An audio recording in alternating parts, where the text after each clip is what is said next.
শাস্তির ধরন আছে না নাই?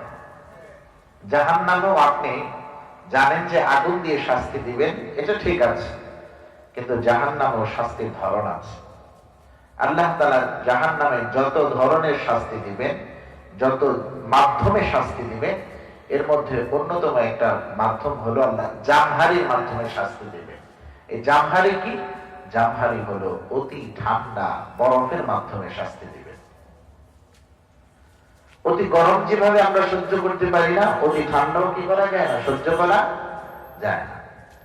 তো এই শীত মৌসুমের ঠান্ডাটা আপনি একটু অনুভব করে দেখেন।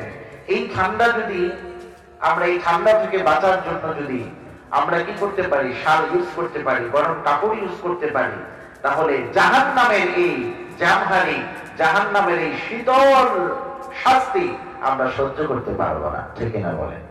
এই জন্য এই ঠান্ডা থেকে শিক্ষা নিয়ে কেউ যদি জাহান্নামের ঠান্ডা নামক শাস্তি থেকে মুক্তি চায়, তো আল্লাহ তাআলা ফেরেশতাদেরকে সাক্ষী রেখে তাদেরকে জাহান্নামের জামহারি নামক শাস্তি, ঠান্ডা নামক শাস্তি থেকে